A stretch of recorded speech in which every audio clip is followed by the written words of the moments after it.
What we've got here is failure to communicate. From sunny Southern California, we bring you Meet Bridget, a podcast for building confident communication and female badassery.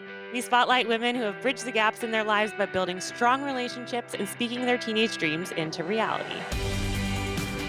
I believe the only way to learn how to start a business is by starting a business. You can read about this stuff as much as you want. I tried it. I went to business school. Okay, welcome back to Meet Bridget. We are so excited to be kicking off season 2 with all of our favorite listeners and hopefully some new ones too. Thank you so much for being here. I'm Kashia Rosenberg, and together with my best friend and co host Asha Gabriel, we run a confidence and communication platform for teen girls called Bridget. And this is the season 2 opener of our second season. It's a little redundant, but we're so thrilled. Yeah, and today we're so excited to take you a little bit behind the scenes. So, we've noticed that so many people are curious about what it takes to make a podcast come together. And to be completely honest with you, we couldn't do it without some marvelous professional help. Kishia and I spent hours and hours learning to record, edit, and market our podcast. Really got into the weeds and learned all the little nitty gritties. But the hardest lesson we learned in that was that it might not be sustainable for us to do all of that on our own and keep the podcast running.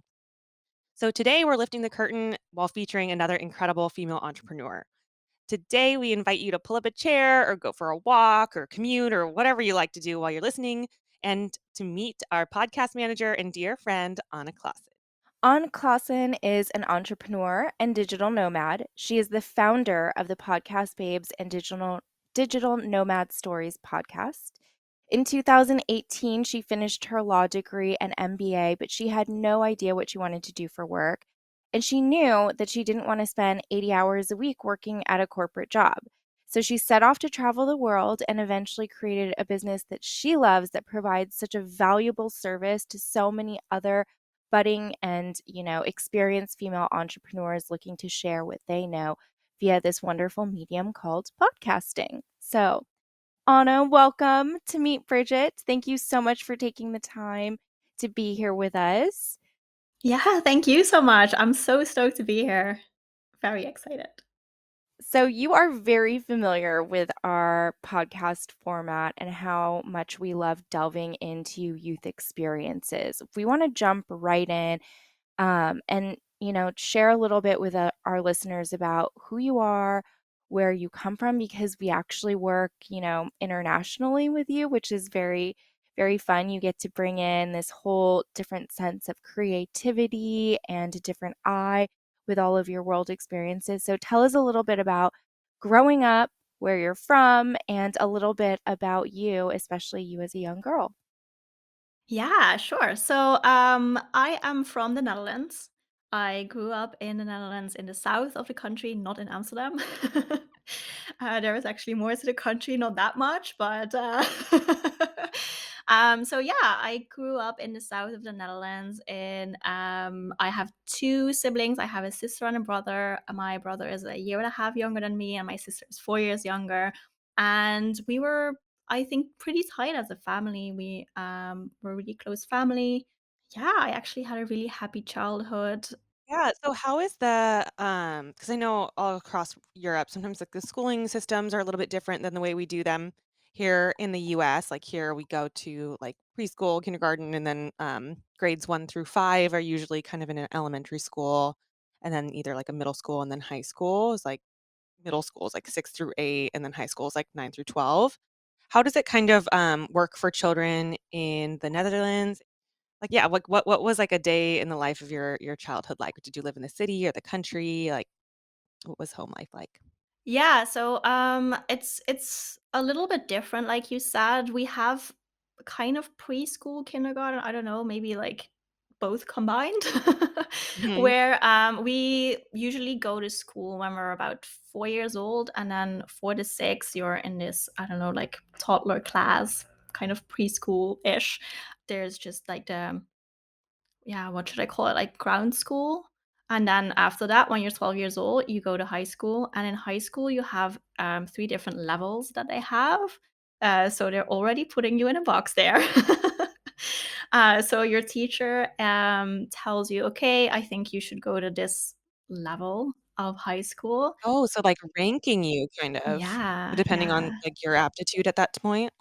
Oh, that's so early. At 12? They're already wow. Yeah, so Okay. I think me telling this, you can probably already sense my opinion about this. Yeah. I think it is very interesting that there is a ranking in like what kind of high school you go to. So yeah, I went to the highest ranking high school. Which is apparently something to be proud of. I don't know.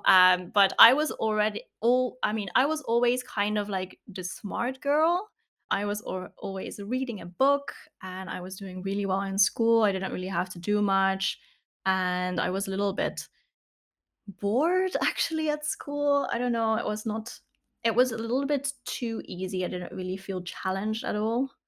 I remember when we were in the last grade before high school, so I was probably like 11 years old, we finished our maths book for the year or whatever, and they just gave us a high school math book or from the high school curriculum, and we were just a few people, maybe like 5 kids, and they just put us in the hallway of the school, just here you go. Why don't you just learn from this book?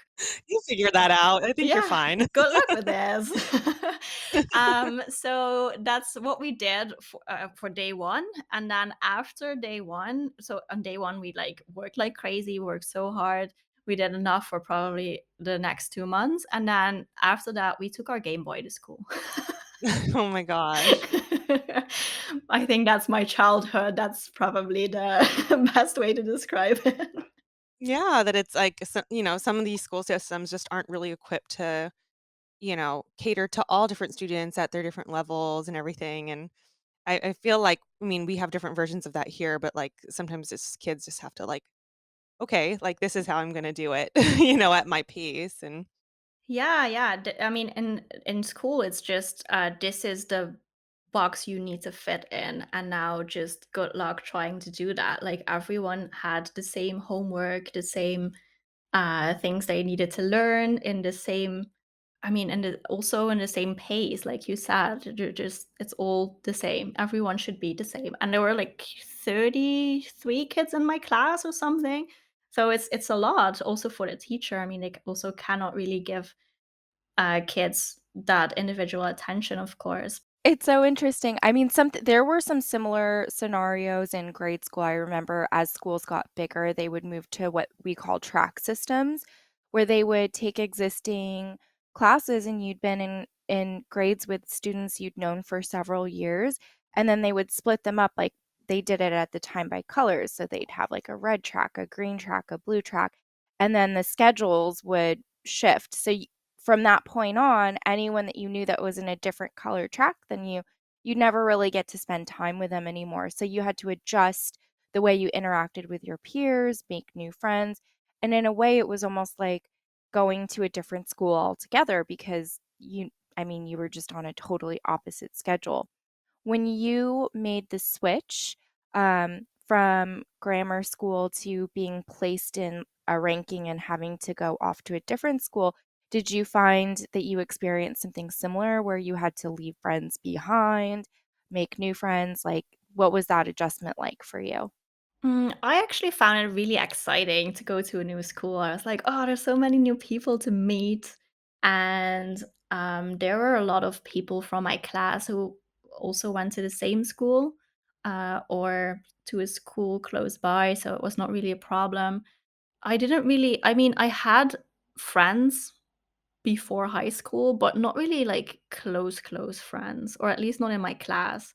My close friends were more like the kids who lived in the neighborhood, but not necessarily in school. So for me, it was actually fine. I was like, oh, this is perfect because I get to learn more interesting things, hopefully. Yeah, I was also hoping for a bit more of a challenge. during that time, did you think of yourself as, like, more outgoing, or were you on the shyer side? Did you have, like, a big group of friends or just a couple that you were more close to?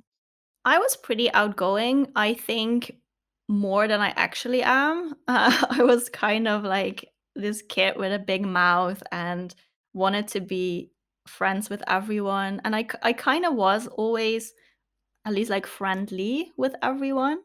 I think I still have that I can easily make friends and that I always feel like I can fit in wherever I am, so I see that as a good thing, as, kind of like a skill that I can always connect with people. I think that also relates a little bit back to the podcasting and, like, what all happened later, but also in school, I had that, like, I had a friend group that were, like, my close friends, and we were not really the popular kids, but kind of, like, in between all the other groups. Like we knew everyone and we didn't really have like the popular kids all hated each other, you know? And we never had that. We were always like just good with everyone. That's not, I was gonna ask because, in the States, I don't know, what our reputation is like from the Netherlands, but bullying is definitely a problem. And I think now, especially with the advent of social media, there's so much pressure on kids to either know exactly who they are by the time they reach high school or have a niche that they fit into.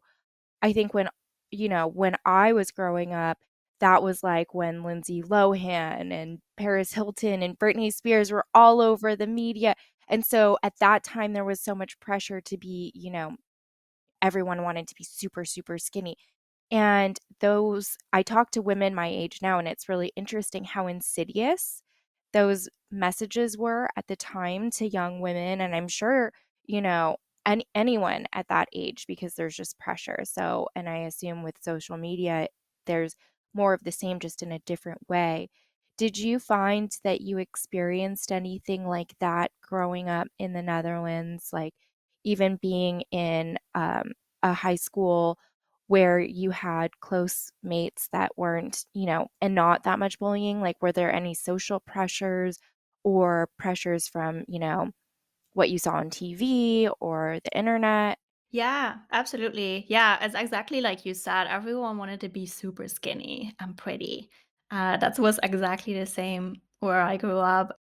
Before high school, I was actually bullied by a girl in my class who, for some reason, decided that she hated me and she made everyone go against me, which was horrible. It was a horrible experience, and that went on for a few years. I think that also had something to do with that I wanted to be friends with everyone in high school because it was kind of a fresh start, and I also felt like I kinda had to be in every friend group or, like, knew what was going on because otherwise, like, what if they kick me out again? Then I'm on my own again.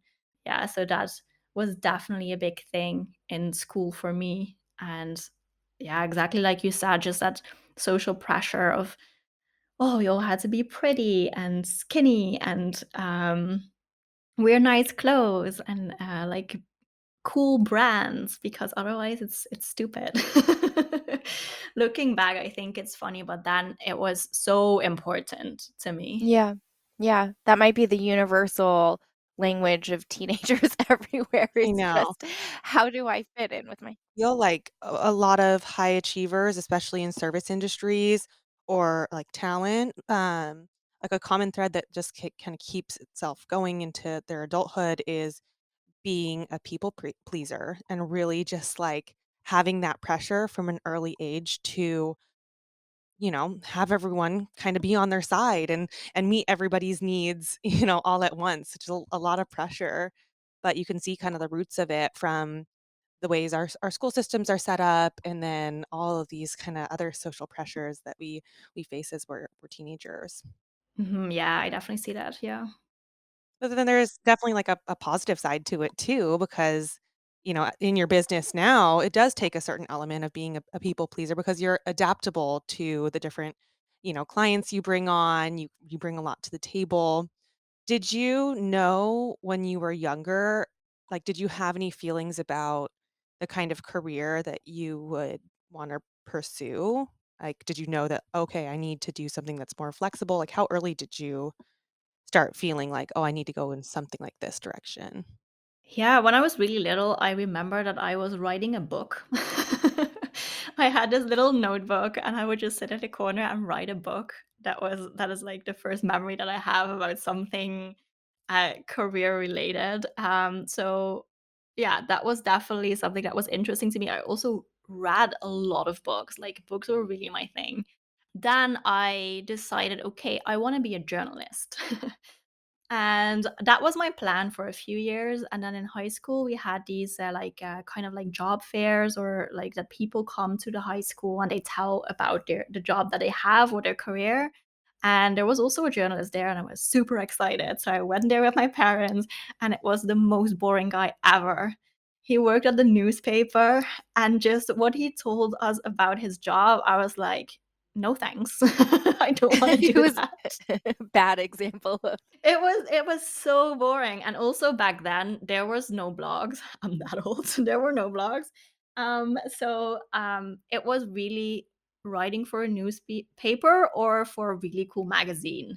And I was like, "Well, of course I wanna write for a cool magazine then," but it was really not that easy to do that, and I was like, I don't know." It just sounded horrible, like, what this journalist in school told us. I was like, maybe something related but different. So I was like, I like writing, I like reading. I can also write and read about a specific topic. So then I looked into law school. That, yeah, sounded interesting to me. I also liked having discussions with people. I liked uh, telling people my opinion.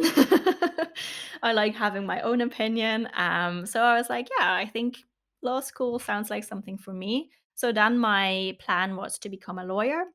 And that has been my plan until I was 23 or 24. And I actually graduated law school. I have my master's in company law. And then at the very end, I was like, I actually don't think this is for me. You're still just trying to find your niche. Did you have anyone through those years that was significant in like guiding you? Like, were you very close to your parents, or did you have like a grandparent or a mentor or somebody that provided, if not a guiding light, then like an example or somebody that you looked up to?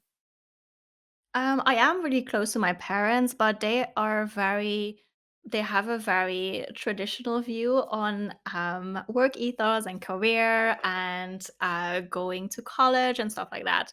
So my dad always says, and also used to say, yeah, you just work hard and then you make a lot of money. Like if you work harder, you make more money. That was just how it works for him.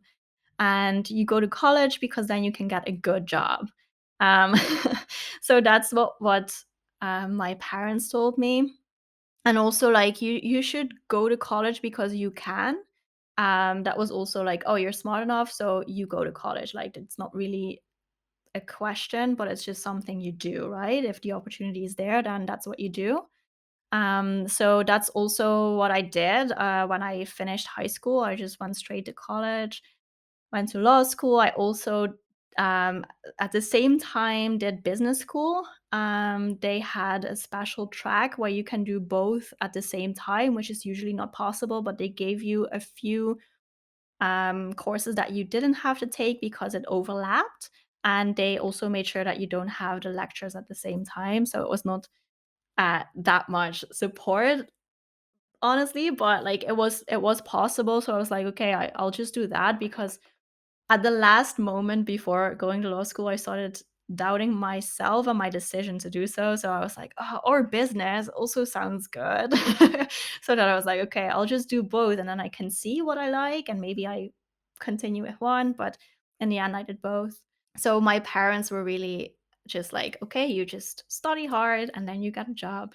But I think what made that idea change was actually podcasts, listening to podcasts. Do you remember like the first podcast you ever heard? Oh, I don't really know the first, but there is one that has made a huge impact on my life that has literally changed my life, because when I was in college, I remember taking walks in the park close to my house, and I would listen to podcasts, and one of the podcasts was called Zero to Travel, and it's about full-time travel, long-term travel, also digital nomad life, just all different travel stories from people who are doing that long term. That just opened a whole new world for me. I was like, what? This is a thing that people do. And just like hearing so many people doing that, I was like, this sounds like it's actually possible. Yeah. This is actually a perfect segue too, because after you graduated with your law degree and your MBA, I feel like that's when you sort of hit that point where you were like, okay, what do I do now? And there's a recurring theme that I'm hearing in your life of like with the friend groups, like spreading yourself out so that you have like plan B, C, and D, which I love because I think Asha and I can both really relate to that. So like law school, but like also an MBA just in case. And then like Want to keep so my options open. yeah. So tell us like what was the like aha moment of like, okay, so you find podcasts, you find out about digital nomad life, which I'd love for you to tell us more for those who don't know what that is. But like you didn't end up staying in the Netherlands from what I understand, right? You kind of went on a little journey. Yeah, yes, exactly. So I decided at the probably last year of my college education that I didn't want to be a lawyer, and I actually had the dream job lined up. I did a business course at a law firm, a 2-day business course, and they actually offered me an internship, which would then turn into a job. So that was the dream. I was like, okay, cool. This is perfect. This is what I want to do. And then just writing my thesis and all that, I was like, I just don't see myself doing this. But I also didn't know what the alternative was exactly. So I was lost. I didn't know what to do. And that was kind of like for the first time, it felt like for the first time in my life, I didn't have a plan, because before I was like, okay, I'm going to be a journalist. Oh no, I'm going to be a lawyer. But I always had a plan. And I worked really hard and really long towards becoming a lawyer.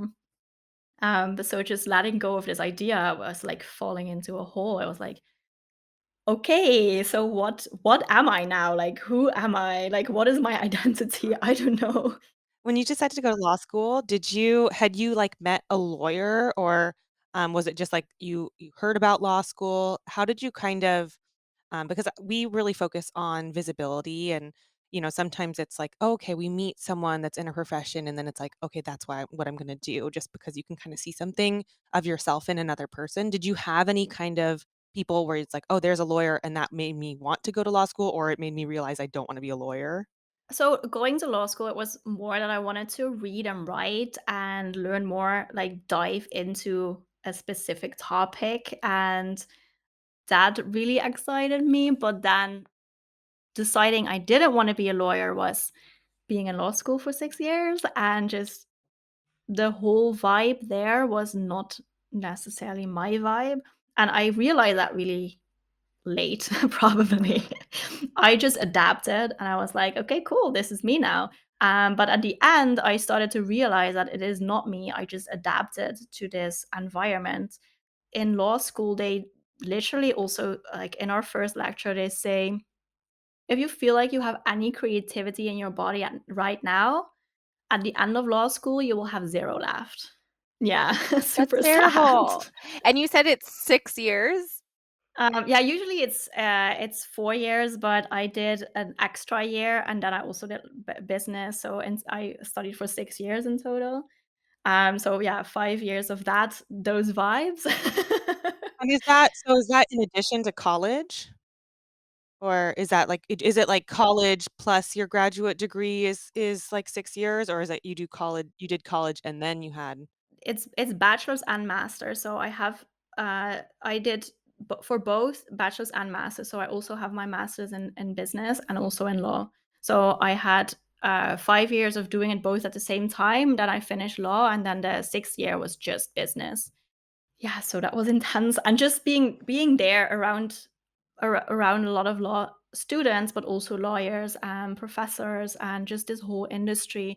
I didn't like a lot of things about the industry. Like, you really start at the bottom. As an intern, you just make the copies. Like, I also did 2 internships at law firms, and I didn't like it. I thought it was actually really boring. And I interned at a big law firm and at a small law firm, and both were not really as exciting as I hoped. I was like, okay, this is gonna be cool because I'm gonna meet clients and go to court and all that. But it was actually not bringing me any joy. Well, and I think like when you go to a company where it's very linear, you go in as an intern and you climb the ladder. It's like if you can't see yourself at that top of that ladder, like looking at the partner in the firm or the CEO of the company and being like, oh, I want to be that. That's where I want to go. It's very hard to keep climbing that ladder. Yeah, exactly. Yeah. So I was like, I don't really know if this will get better. At one point, it was more like, okay, this is just what I do. This is what I decided. So it's just what I'm gonna do. And then I was like, no, that's not enough.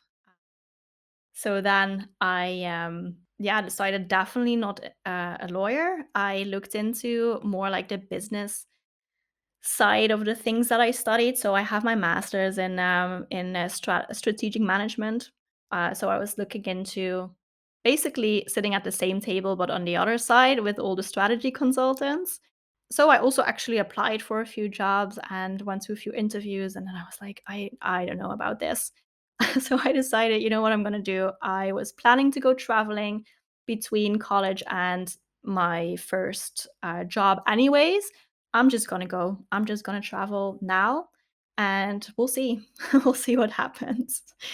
So I just saved a bit of money, not even that much, and I just went. I traveled Southeast Asia, did the backpacking thing that so many millennials do, and I went to Australia for a working holiday. So I could also work there, and I had some very interesting jobs there in hospitality. I worked at a strawberry farm.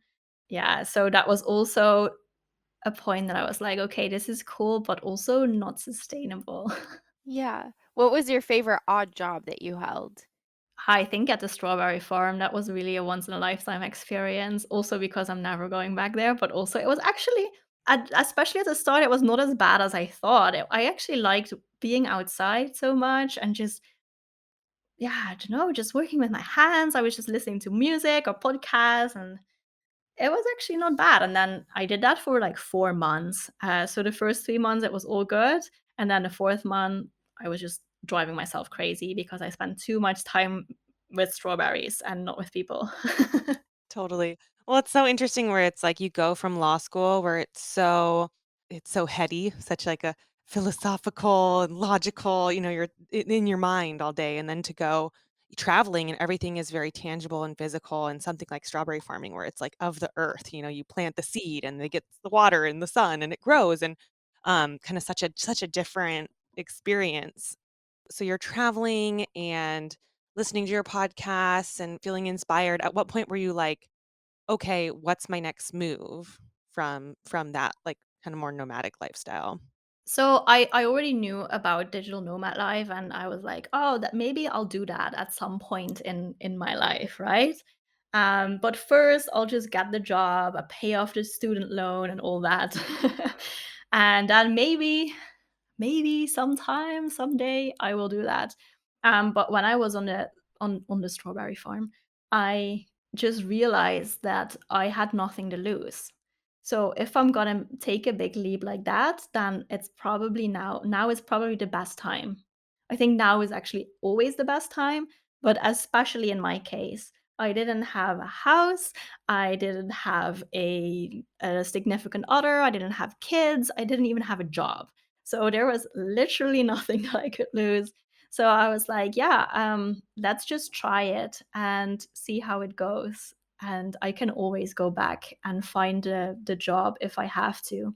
I love that because for so many people, myself included, it's sometimes if you get in your head too much, you get to a place where you're like, oh, well, maybe instead of just like taking the leap, like I'm going to hold off because, X, Y, and Z reasons. Like you make up all these things in your head of why it's not the right time. And then in retrospect, you look back and you're like, oh, I could have done it. Like exactly like you said, like you don't have a house, you don't have kids. Like there are very few things that actually really tie you down to the point where you can't just start over. So I love that you are the type of person that's able to like talk yourself through these things and conquer those fears and those mental roadblocks to get to where you need to be. So you go on these travels, you're in Australia. At some point you come back home to the Netherlands. What's next for Anna Claessen? Well, I actually didn't go back. Oh, The main reason why I started my business is because I wanted to keep traveling and I didn't want to go home. So I started a course to become a VA, a virtual assistant, because I was like, okay, I'm just going to find a way to make money online so that I can keep traveling. And I did the course while still at the strawberry farm.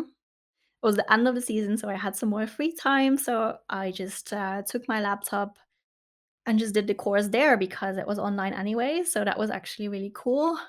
In that course, there was a lot. They had a bunch of different modules. It was blogging, social media management, and also one module was podcast management. So yeah, I did the whole course, but the one module that stood out to me, of course, was podcast management. Just learning that people do that for a living and they help podcasters behind the scenes. It was just so interesting to me because I was already so obsessed with podcasts.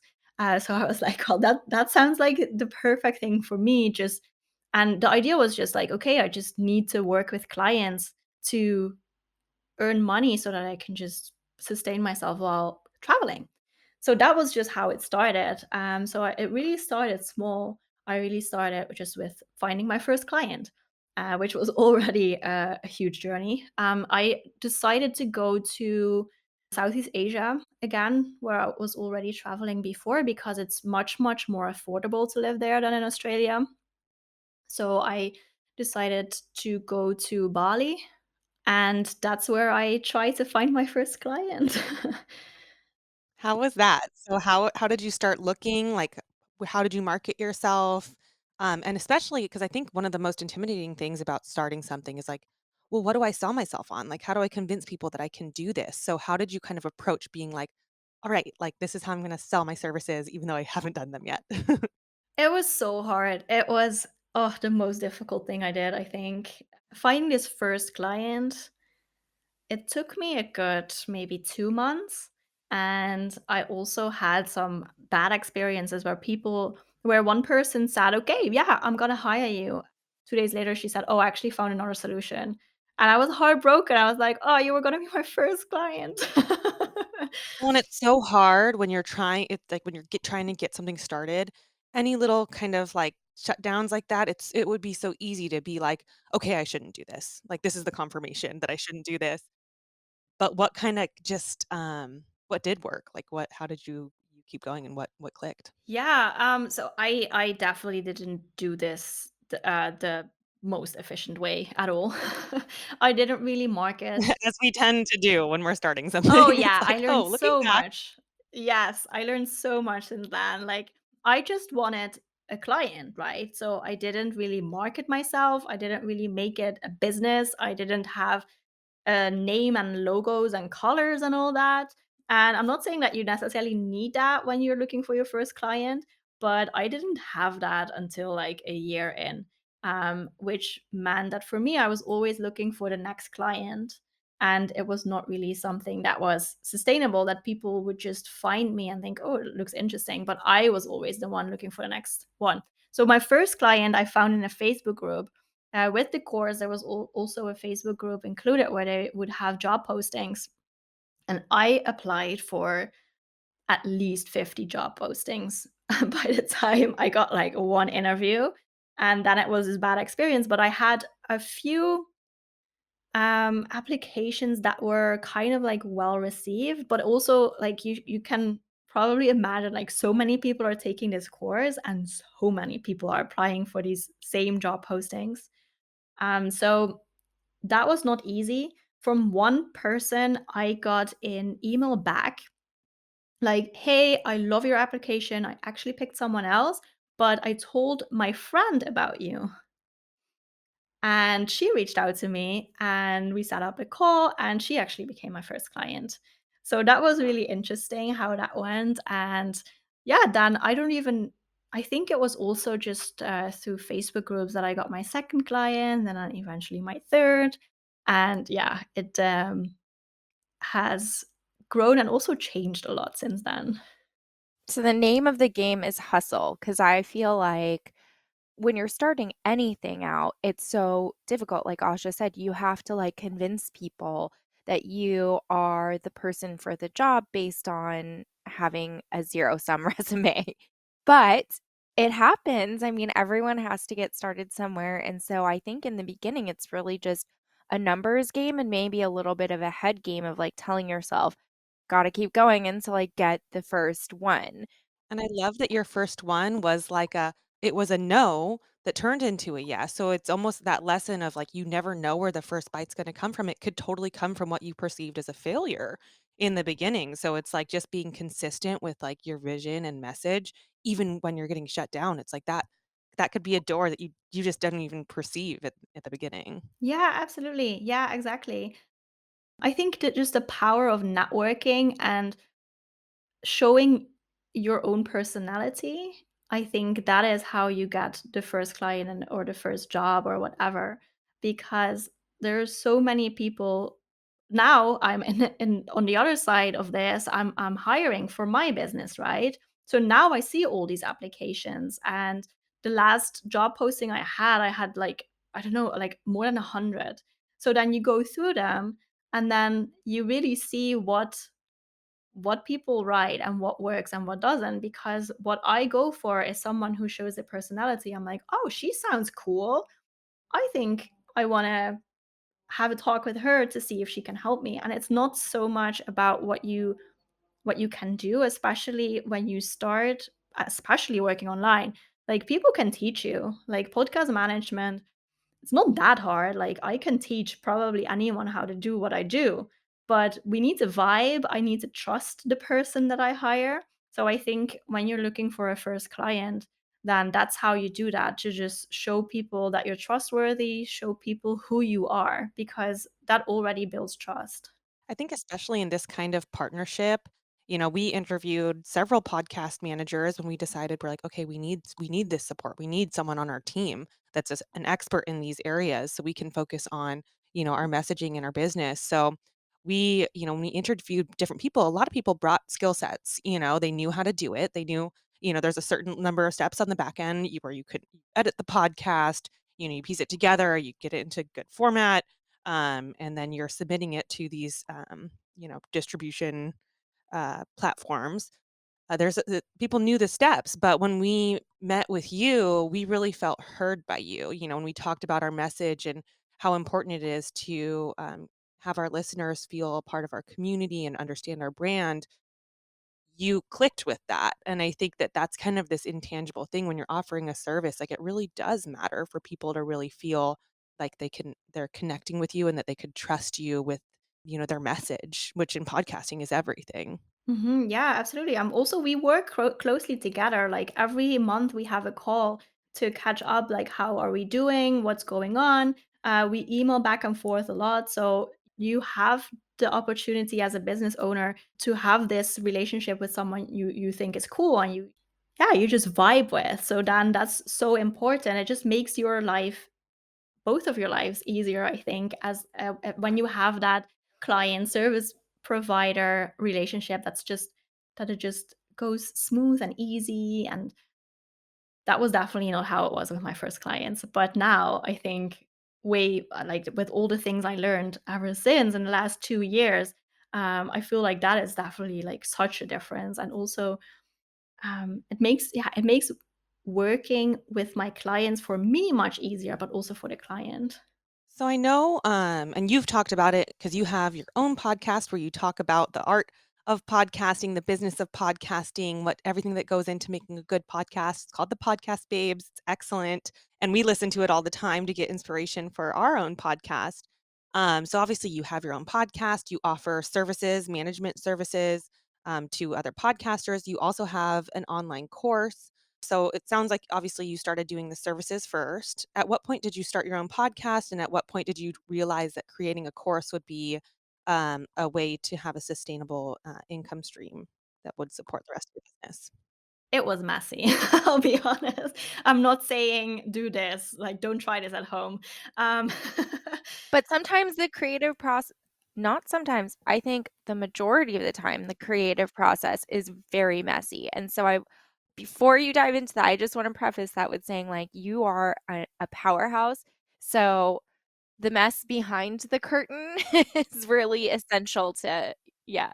It's so funny because you say that, but I mean, I would love for everyone to like go look at An's website and what you perceive when you're coming to her and you've seen like, okay, there's SEO behind it, like it pops up under search and you look at her website, it's organized. It's like boom, boom, boom, boom. Here are the steps to do.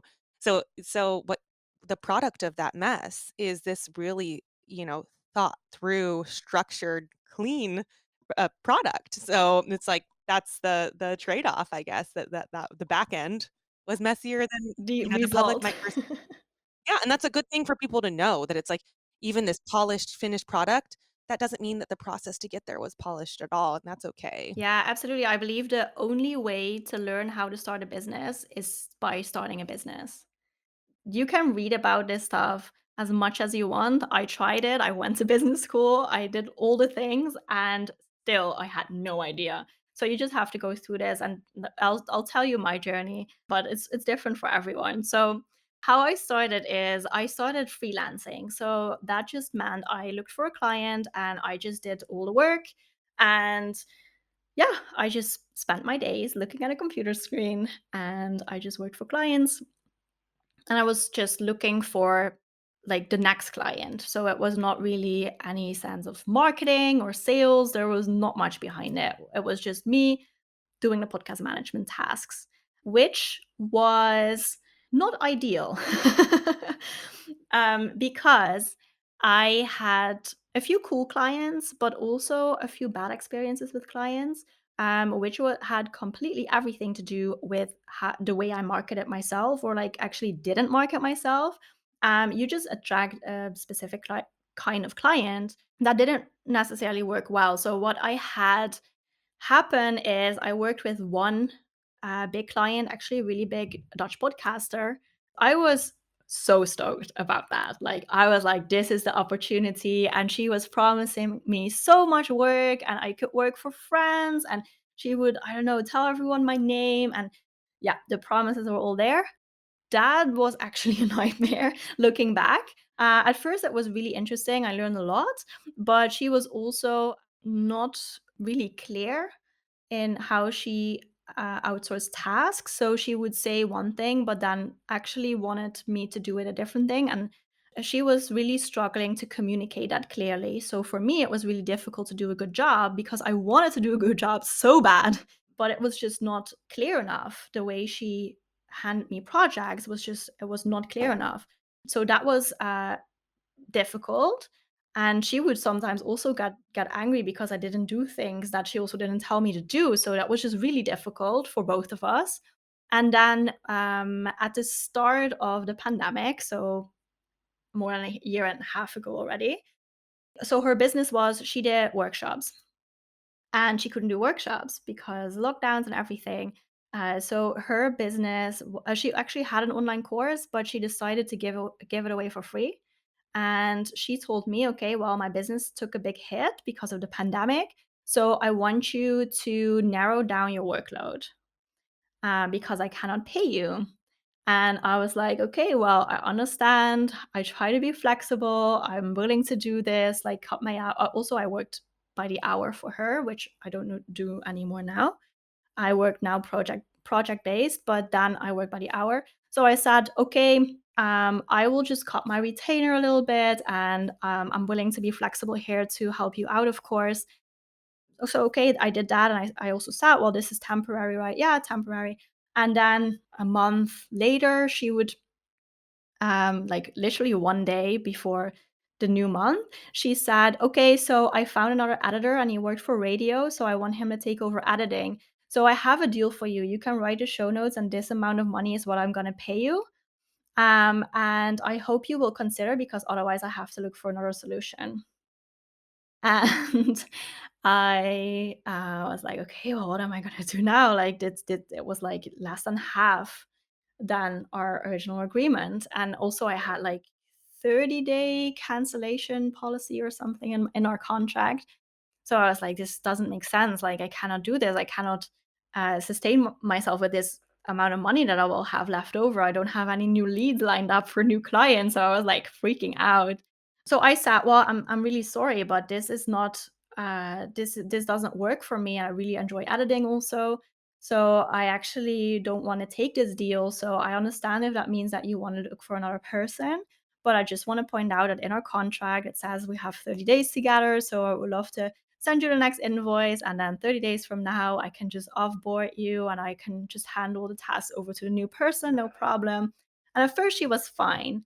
But then I sent her the invoice and she said, oh, but it's too many hours. I said, well, no, because it was temporary, right? The pandemic, like pandemic hours. So I just obviously sent her an invoice for the full retainer that we had. And she was like, yeah, but I cannot pay this. And there's a pandemic and the world is ending and all. She was like yelling at me on the phone and she was so angry. So, long story short, she decided to not pay me at all. It was for the month ahead, though. I always charge up front. That was like lesson one in freelancing, always charge up front. But that also meant that one day to the next, half my income was gone. And I was in Bali. And I was like, oh no, how am I going to eat? Especially like not necessarily tomorrow, but how I'm going to eat next week. So that was definitely a problem. And this situation really made me realize that the way that I was doing business, or at least freelancing on this level, was just not gonna cut it. I was also undercharging. Looking back, I was definitely undercharging. So it was not sustainable for me to run my business that way. So I decided to make a big change and to also start offering all that knowledge and experience that I had gained in a year of working for different podcasters. I also definitely knew that that was super valuable for other podcasters, because we can all learn from each other, from our mistakes, from the things that did work or didn't work. So I also decided to share more of that. I also didn't do that in a very strategic way, to be honest. So I fired most of my clients, or they fired me. It was like kind of at the same time. It was this really weird start of the pandemic time. So actually, a few clients, they stopped the contract, canceled the contract, and then a few other clients, I said, well, I think this is not really working out. And I switched things around. I started offering more podcast strategy, podcast growth strategy, and slowly niche down into podcast monetization, which is what I do now. So I started a mastermind, which actually didn't go, like the launch didn't go as well as I hoped. So I also want to just share this, that only one person signed up, which sucks. That's not why you do all that work. So that also definitely happened. The start of like this huge pivot that I made in my business was really not easy. I changed the business name to the Podcast Babes. I had new branding, new website, new colors, everything, which was really exciting. But I also underestimated how long it took people to get used to that, and how I had to kind of start over with marketing.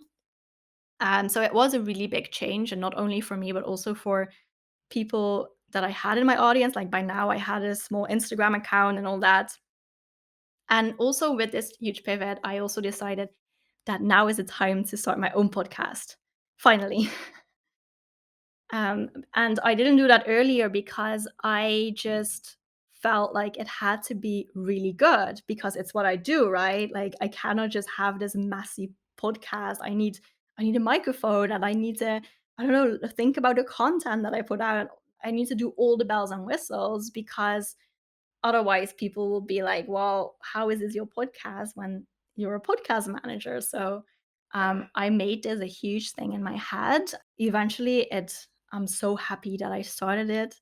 It's also already more than a year ago that I started a podcast. So time has been flying, but yeah, that's a little bit of like the origin story of the podcast babes.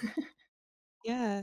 Well, and it is so meaningful to like I love listening to your podcast because it shows us that you really understand, the other side of it too. That, when you're hiring someone for a service, it's like, okay, she has her own podcast. Like she's been through this from our perspective as well.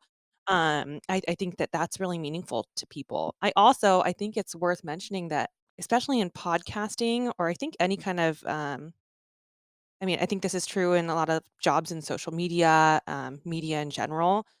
These days, it's like you don't have to be as like perfectly polished and edited and filtered and stuff that like people have realized and voiced that it's like they want authenticity. That's what matters. And it's like, okay, if you have a nice logo and everything looks like that's great, it looks polished and I guess it's easier to attract more people to follow you or whatever.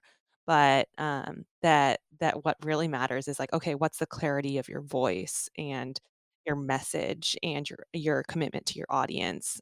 The content has and the meat of it has to be meaningful, which I think you've done such a beautiful job of. I don't wanna necessarily use the word packaging, but just bringing everything that you've learned to the table in a very clear and concise way. And so it's such a pleasure to listen to your episodes because you have these gems, like and even listening to you now, it's like freelancing, charge up front. Like, the process is messy. Yes. Yeah, I know. I wrote down these little lessons. Maybe I'll just read them here. That I've just been like taking notes as we have this episode. But it's like the creative process is usually always messy in the beginning to get to any kind of product. The best way to start a business is to just start a business. I think that it's interesting too that your law background, you look back at that and it's like, okay, I spent 6 years in this, and then I realized I didn't want to be a lawyer. But look how when you're defending yourself and realizing like, okay, how can I make my business more professional and sustainable? Your law background clearly helped you because it's like get everything in writing and stand up for your value and your worth. And when someone is like trying to not be ethical in business dealings, you're like, you call it out and you're like, no, we signed this contract and this is how it works. So get everything in writing, don't undercharge for your services, always charge up front as a freelancer. Great piece of knowledge. And then also to offer the knowledge that you've gained in learning something new, to others behind you, and that there's extra value creation in that as a service. So those are some of the notes I've been taking. I'm like, oh, you're just so good and so relatable. I feel like we can talk to you forever, and sometimes I feel like we do when we're just like giving you we're like, "Should we do this?" They're like, "What do you think about this?" And just really having you part of our team is just such a delight. I love having our community, especially overseas, it's so fun. But I guess we should kind of pivot and try to wrap up with some, fast 5 questions, which I know you're familiar with.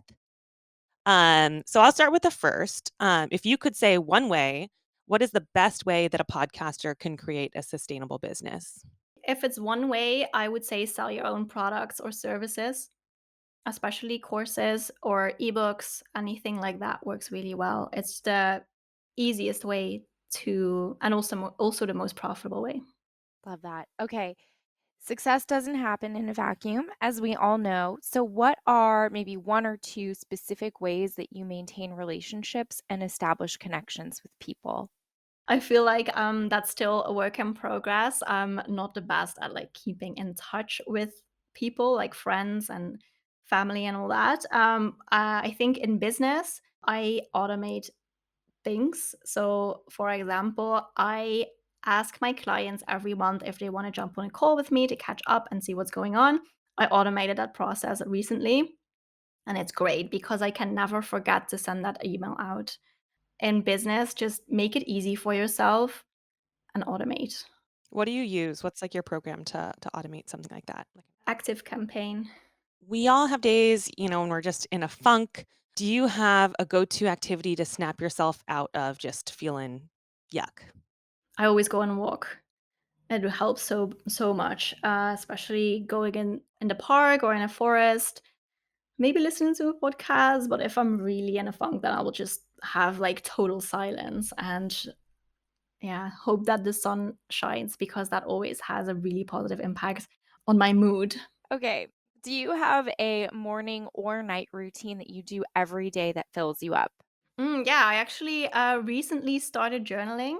I also have the whole habit tracker on my phone because I was like, this time I'm gonna do this for real. And I have been journaling every day, usually in the morning, for 35 days now. Oh, wow. Yeah, it has been great. I know that everyone is always talking about journaling and that it's so impactful, and I definitely see that. So yeah, I'm pretty proud of that little habit that I have now.